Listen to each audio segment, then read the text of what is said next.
All financial support for this podcast comes from my patrons on patreon.com. If you'd like to join in with the patrons, please check out patreon.com/Darwin Gross. That's DARWINGROSSE. Now enjoy the podcast. Okay, today I have the great opportunity to get a chance to talk to Ned Lagin. Ned is an amazing individual. I kind of got turned on to him by folks over at Important Records who had been working on a release of some of his work. They were like, "Oh my God, there's a story here. If you can find some way to tell it, that would be amazing." Started a conversation with Ned. He was open to the idea. We've had a couple of chats prior to this, and we got along like gangbusters, and so that's always a really good sign. So with no further ado, let's say hello to Ned. Hey Ned, how's it going? It's going okay. I have to tell you that I'm happy to be with you and in a way honored. You've done so many great podcasts over the years and books and music and software that it's just great to be with you. Oh, well, thank you so much. I appreciate it. Coming from you, that means a lot because you are like a set of those little Russian dolls. Every time I crack open something about you, I find out more of you is inside. And it's really quite fascinating as I kind of unravel the history of all the different things that you've done that I hope we're going to really get a chance to dive into. Now, one of the things that kind of was an impetus for starting this discussion was my chat with John over at Important Records, and he had been putting together a release, I think it's a vinyl release of the Seastone stuff. Is that correct? Yes, it is. Yeah. And he just was so excited about the opportunity to work with you and so blown away and intrigued by the story of putting together the Seastones album. And so I was lucky enough on your site, which is Spirit Cats, you currently have CD versions of a Seastone release, and we'll get into that at some point, but a release of Seastone material as well as a more recent recording called Cat Dreams. These are both things where you kind of really get to exercise a variety of different parts of your composition and electronic music soul, right? Yes, and music in general. Yeah, music in general. One of the interesting things about Seastones is that all of this stuff was recorded a long, long time ago, but it's kind of reestablishing itself now, both with your CD release. It's a 2 CD package that's got like 83 different of these Seastone items, and then also the release on vinyl that Important Records did. What is it that makes now a good time to be releasing this material, do you think?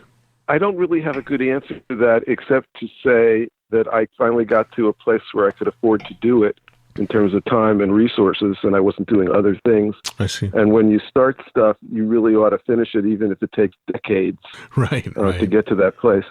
But an anecdote to that is that when I was doing it, I was accused, and in some cases honored, by people telling me that I was ahead of my time. And I would vehemently say to them, I'm not ahead of my time. I'm living in my time. This is how I live, perceive, and this is how I make myself present.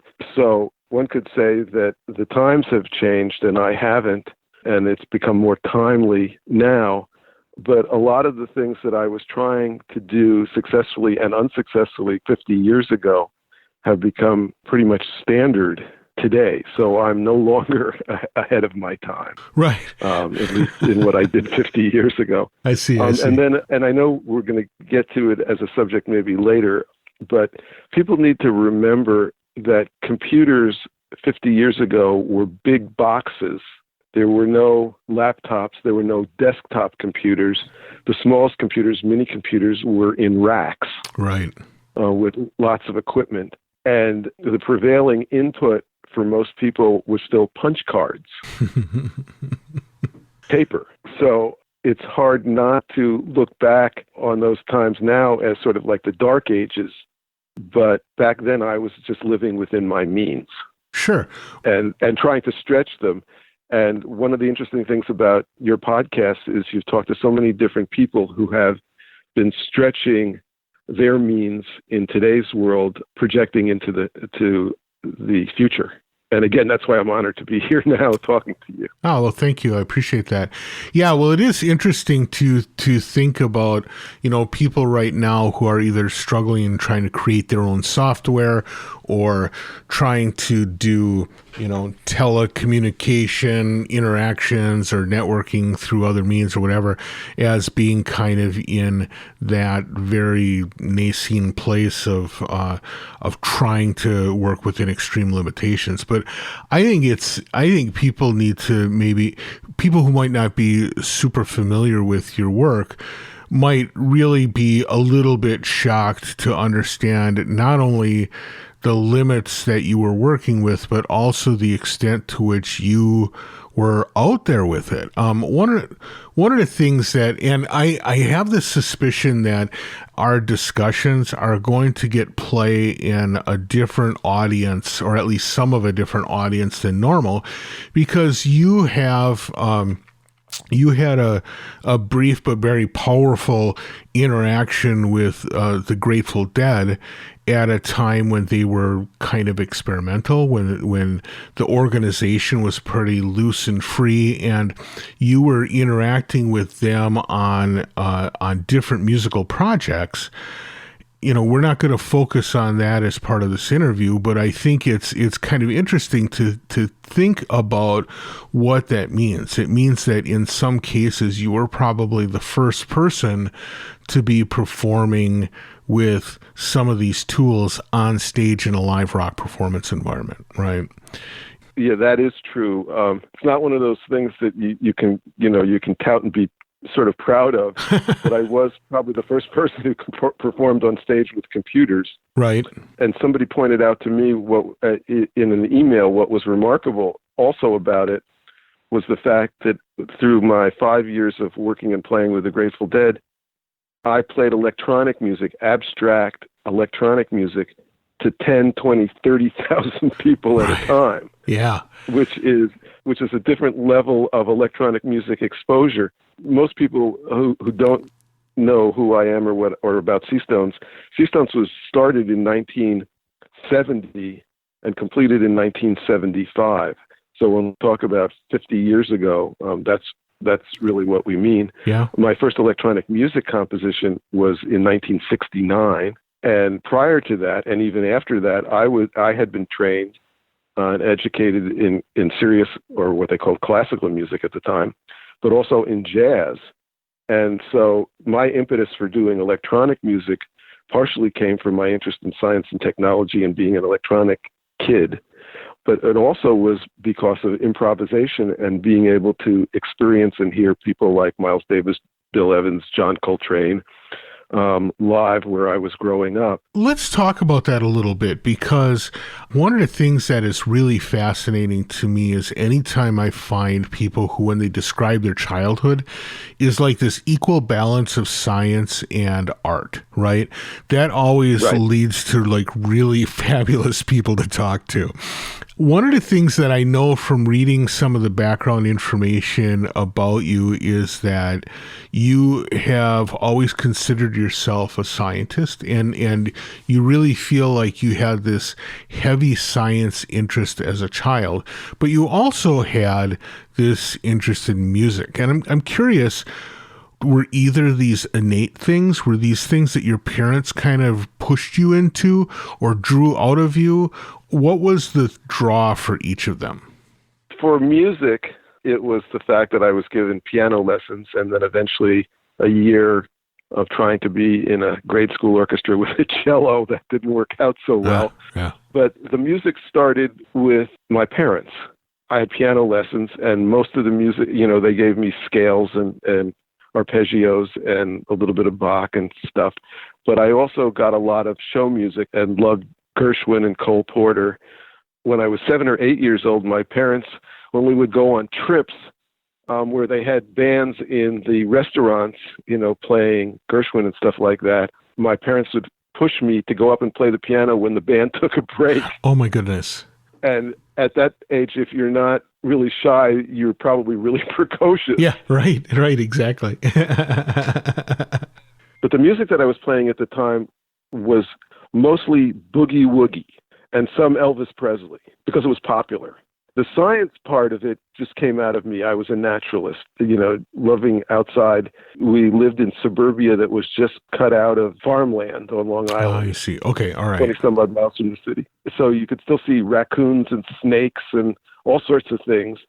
And my photography grew from taking pictures and recording stuff in notebooks. I loved science. I loved biology. I loved chemistry, and to a lesser extent, math and physics. Well, that makes a lot of sense. But now also growing up in the suburbs of Long Island, it does explain how you also had access as you got older.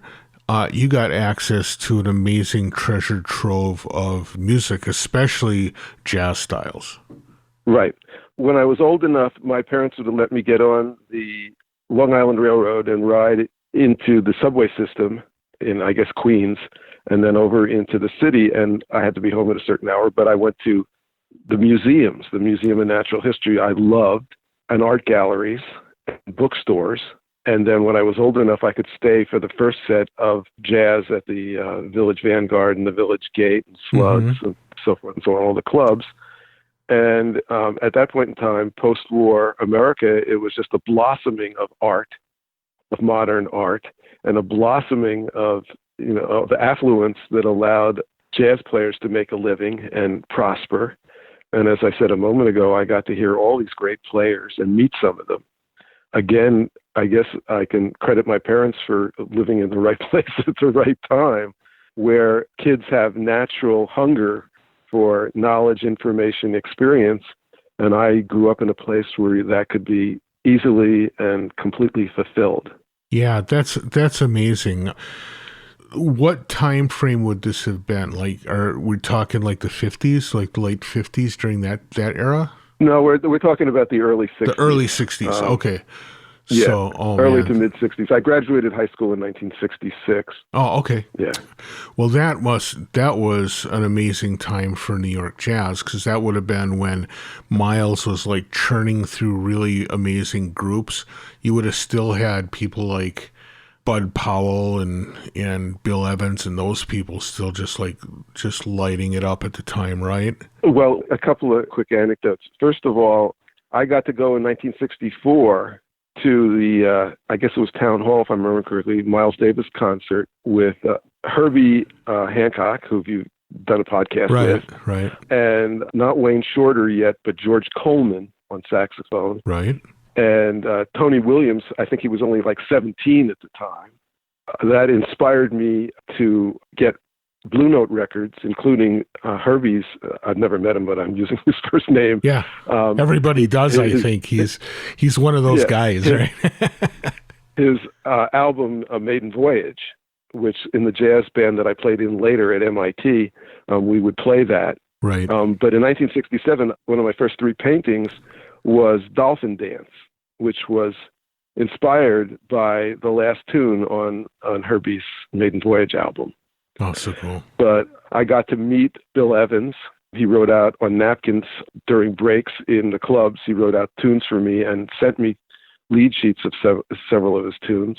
While I was at MIT, I got to study at the Berklee School of Music during the summer and a summer term with jazz arranging and various ensemble playing.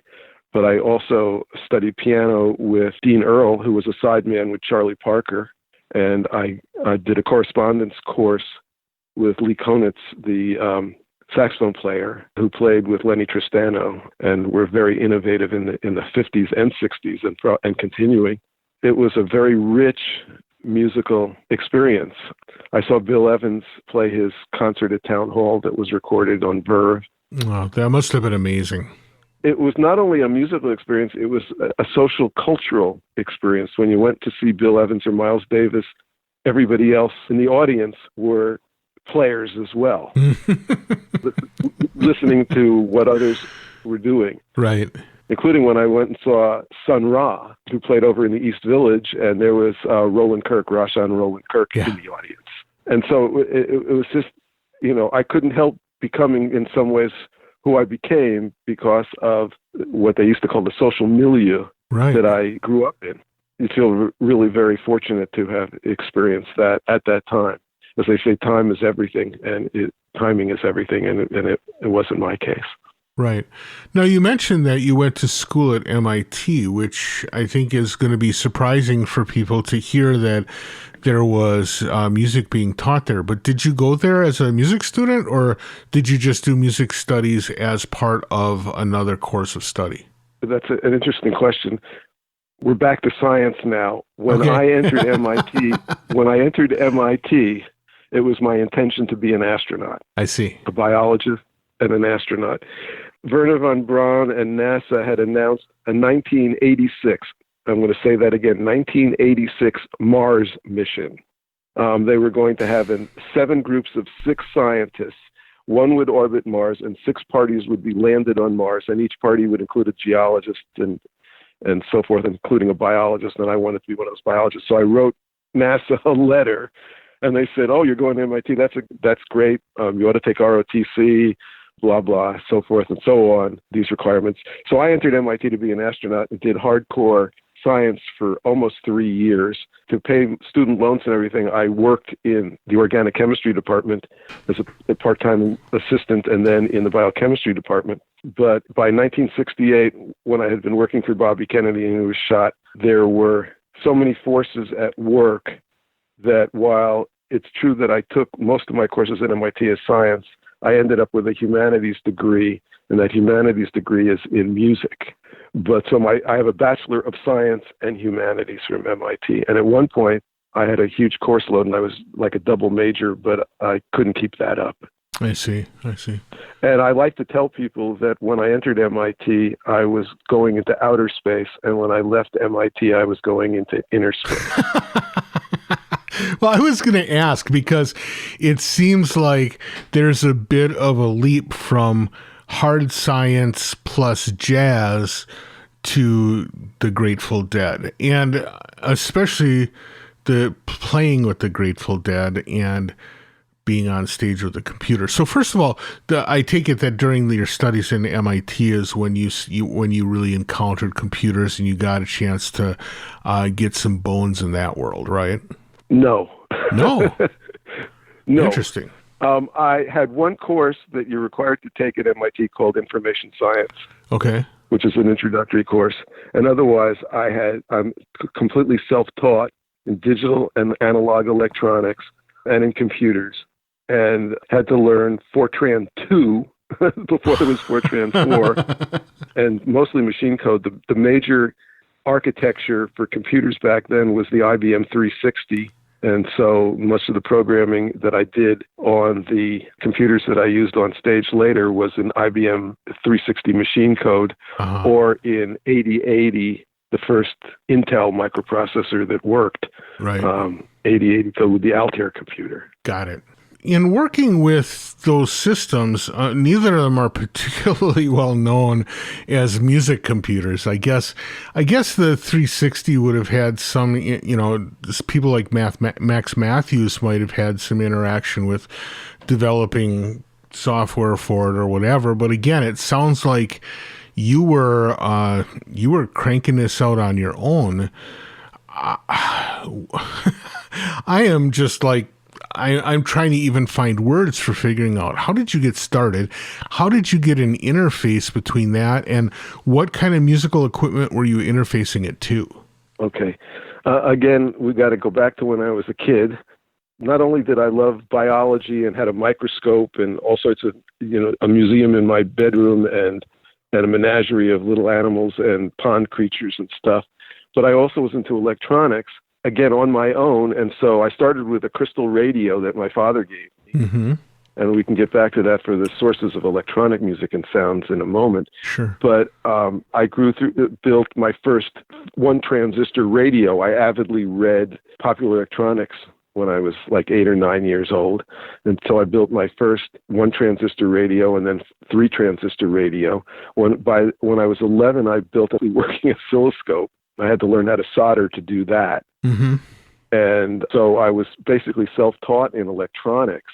And later on, when I wanted to use computers, it was natural for me to be self-taught in that and not look elsewhere. Sure. Okay. For education. Again, most people, except people who are into electronics, won't understand.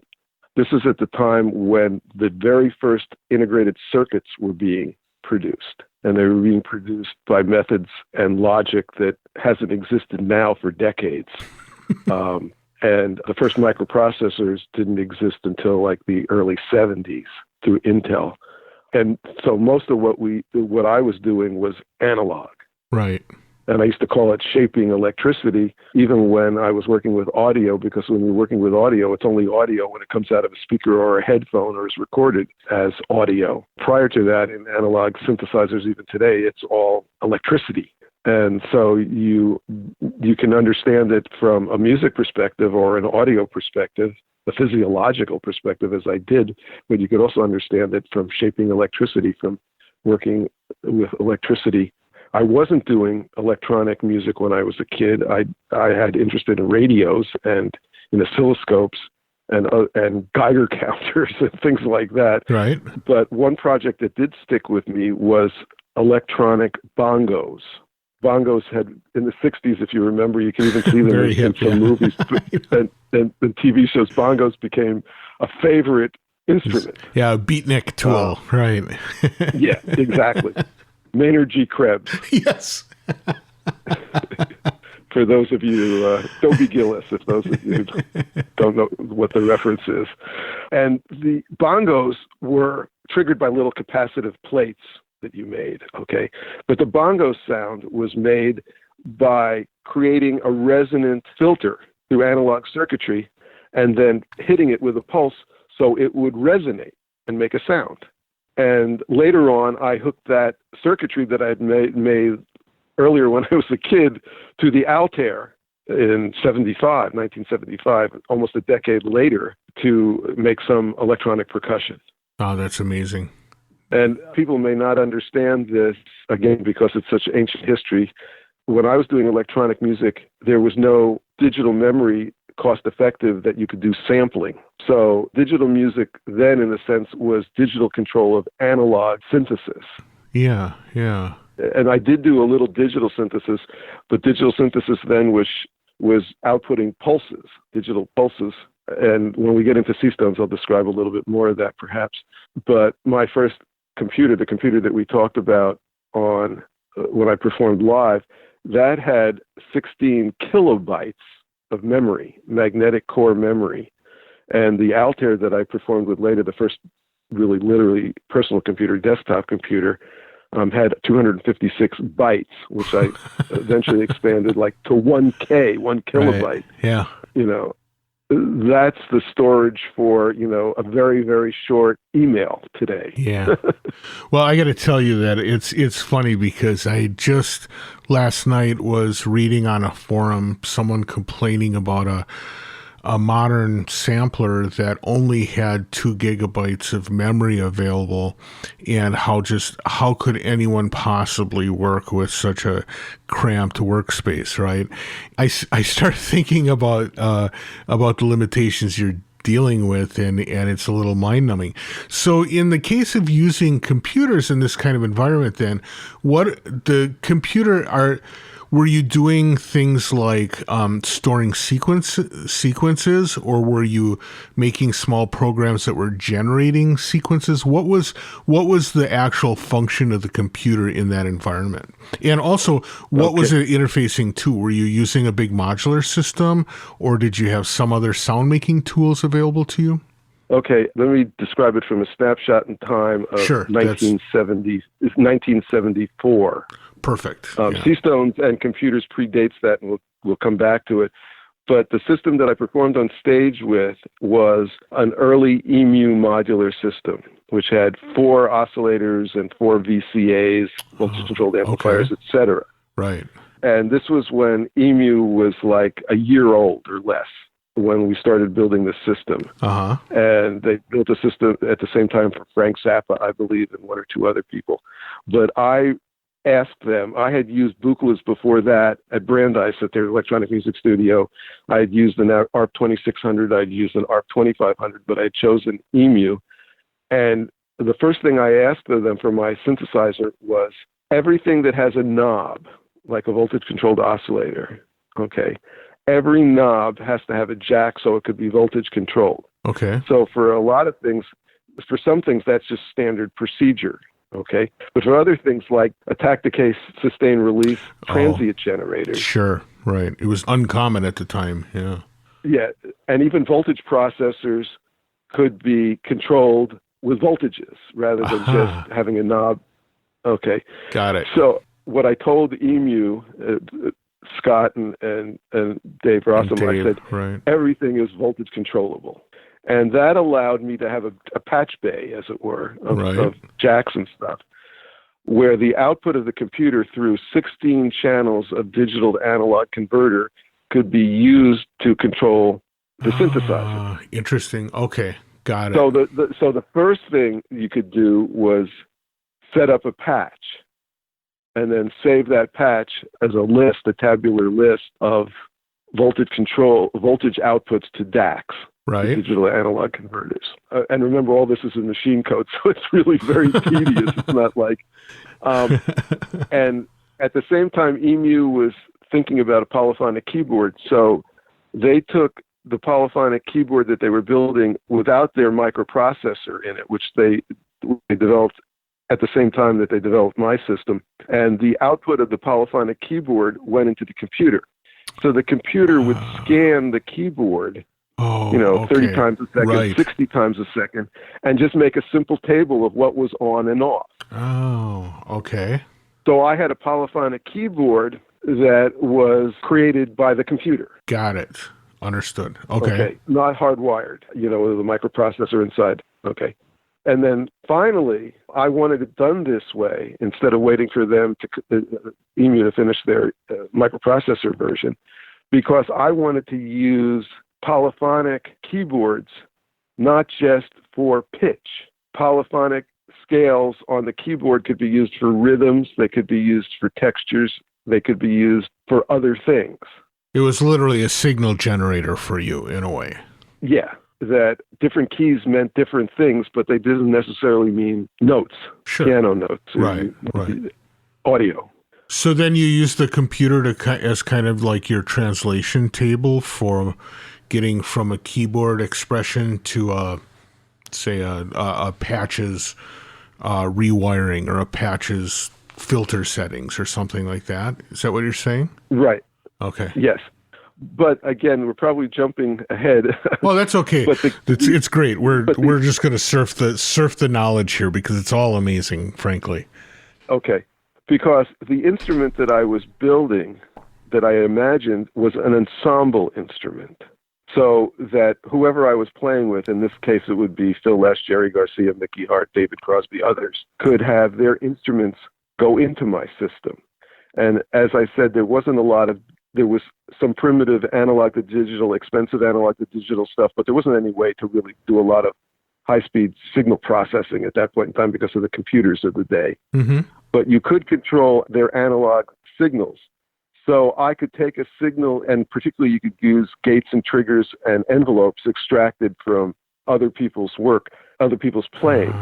So the computer was a way of organizing and composing group interaction and group improvisation. A very simplistic example is I could play a chord on my keyboard, but you wouldn't hear it unless Jerry or Phil were playing notes that opened up the VCA that was controlling my audio output and vice versa. Got it. Okay.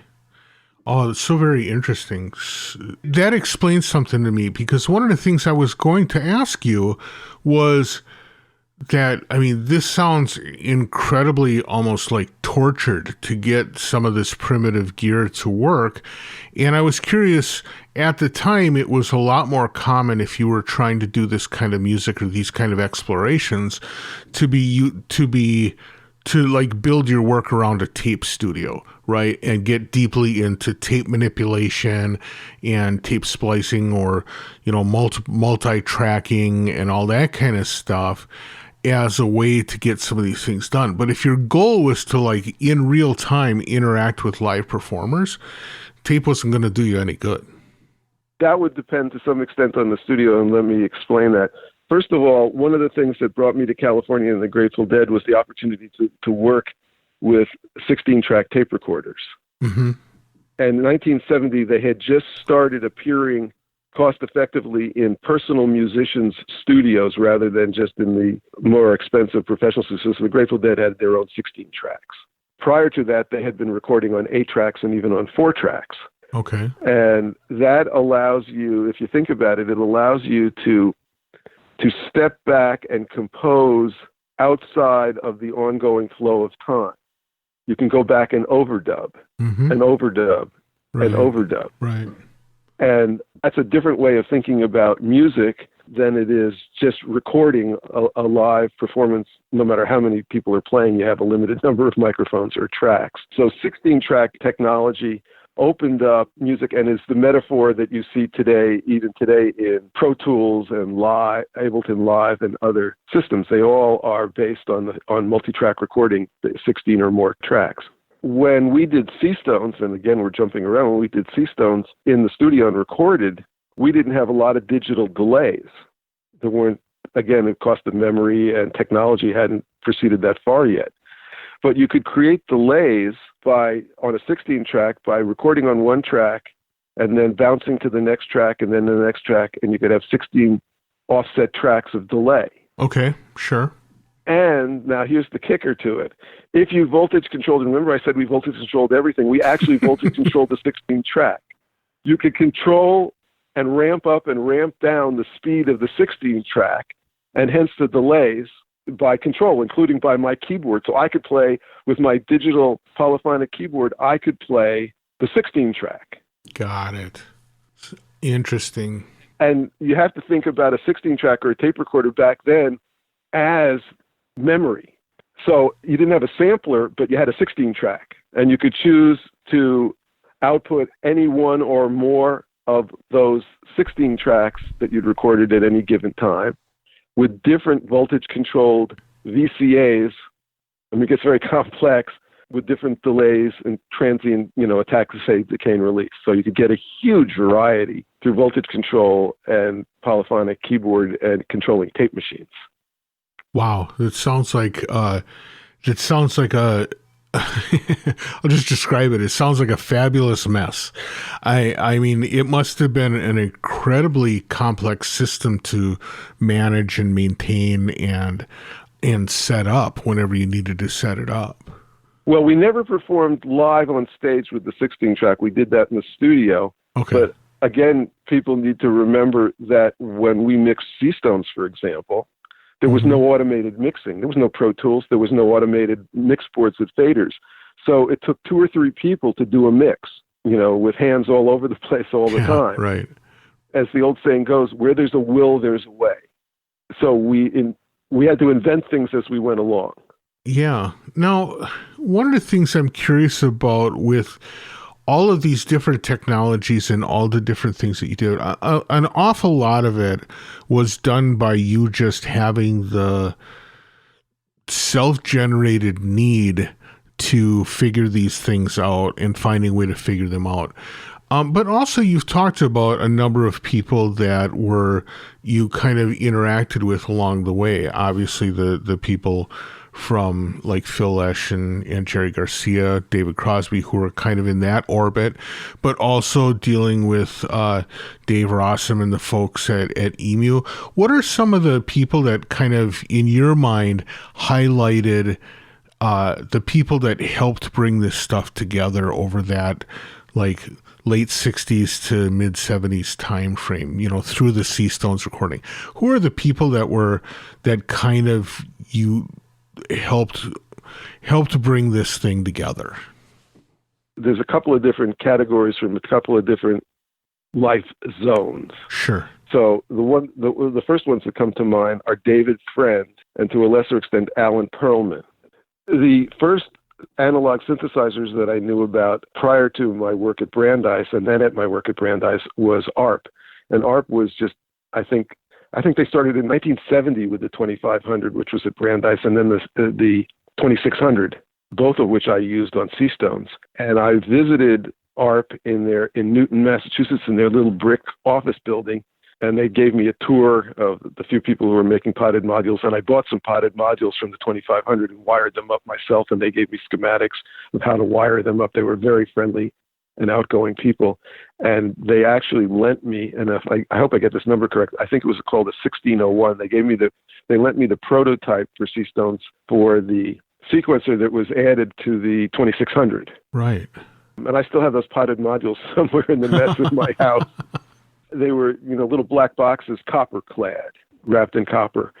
Then staying on the music track, or the electronic music track later on, in 74, 75, years later, I got to meet John Chowning and Andy Moorer at Stanford AI, and they made me a guest user at Stanford, but it was so far away that I used that opportunity in a very limited way. Okay. But they lent me their quad joystick. They had been working on FM synthesis, as everybody knows, but they also had been working on spatial location cues and moving sound around.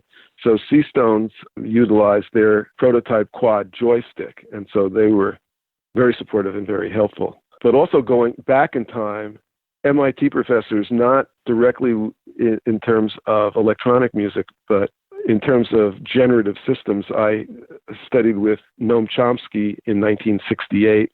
I had a course with him called Intellectual and Social Change. It wasn't about linguistics, but I read his books, and they were the talk of the town, as it were, back in the middle late 60s. And he is credited with creating the word generative, which had to do with generating sequences of words and sentences out of a limited set of rules.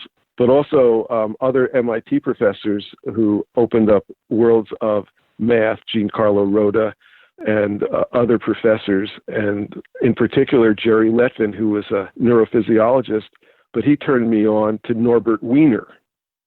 And Norbert Wiener wrote a book in 1948 that was published by MIT that created the word cybernetics. And cybernetics drew the analogies between biological systems and electronic and mechanical systems, and is the basis for a lot of software and AI development to this day.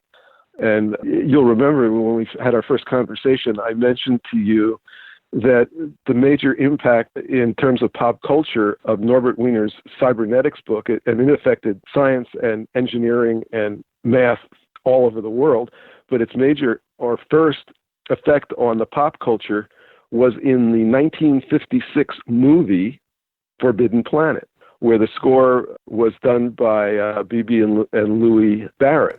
Right. And they had just read Norbert Wiener's book and started designing their own electronic circuits.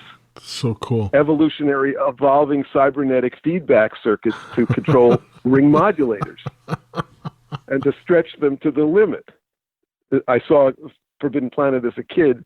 I didn't learn about the cybernetics connection for a few years later when I was at MIT, but one of the interesting things about MIT was like it's the hallmark of technology and a technological solution to everything in the world.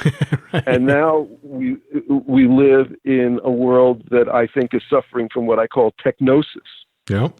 And the message in Forbidden Planet was this Earthship visits this planet where the race of beings, the superintelligent race of beings that it had formerly inhabited and now is extinct on the planet, had built a computer system that incorporated all their psychology, their id. And it was the psychology and the software, the social software, that destroyed their culture. And I hope Facebook isn't listening.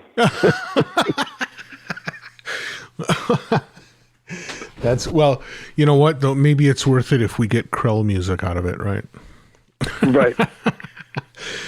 Well, Ned, I feel like we have just cracked the surface of these discussions, and we have yet to get into discussions about the development of C stones and your process and composition and stuff.